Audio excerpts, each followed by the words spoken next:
So ayun na nga mga katams, no, muntik na kaming iwan ni Kuya Grab driver dahil si ate mong author napakabagal kumilos. Kaya ayan, nag-MRT na lang kami para mabilis-bilis naman dahil alas 5 ang book signing niya sa MIBF. Pero char lang, wala talaga kaming pang-grab. Nandito na nga kami sa SMX Convention Center at hinahanap namin ang booth ng K-Pop PH. Thank you so much K-Pop PH sa pag-publish ng book ni Crestfallen Moon, ang Apple Snap. Ayan na nga at may pasintra board pa.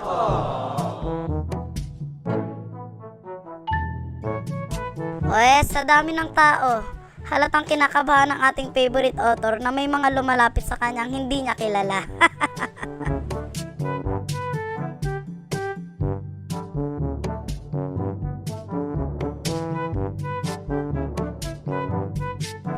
Syempre, feeling famous siya. May mga lumalapit, nagpapapicture at nagpapa-autograph sa kanya.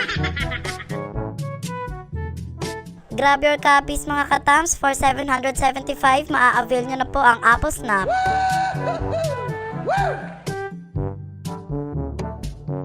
Habang busy ang ating author sa pagsusulat, syempre, nag-brainstorming kami ng aming sariling ganap para sa kanya. Ikaw ba ay supportive pero walang pera? Ito ang life hack para sa iyo. Syempre, wala kaming patarpaulin at pamagandang bulaklak. Nagprint na lang kami ng mga favorite na mukha niya at sampagita para bumait-bait naman siya. Proud pa yan si Lu na pinabless niya pa yan sa Quiapo.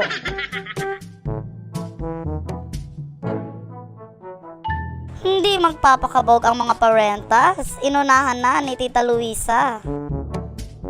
At habang papunta tayo sa ating next destination, may humabol pa na si Daddy Goobs, may dalang bulaklak at congratulations balloons. Yeah!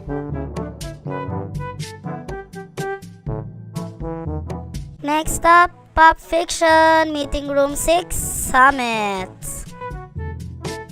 Nakaka-proud lang na makita ang mukha at pangalan mo dyan, girl, kasama ang mga sikat na author ng Wattpad. For $199, mabibili nyo na po ang Perfect Mistake, unang-unang story na na-publish ni Crestfallen Moon. Ayan, dahil naka-private room ang Pop Fiction, mas maayos ang lagay at mas organized.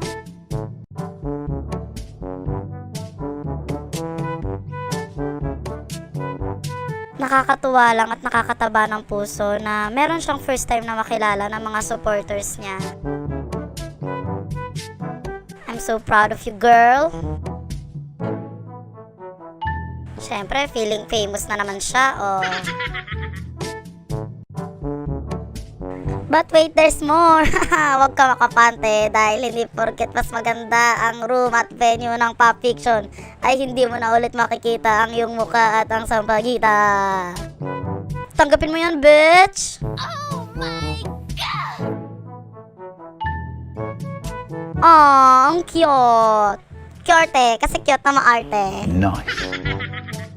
Ayun na nga, bago kami umuwi, nagbabaka sakali kaming matupad ang aming mga hiling sa pamamagitan ng pagsusulat nito sa mga makukulay na papel. Paalam at kami magpapahinga na. Bye!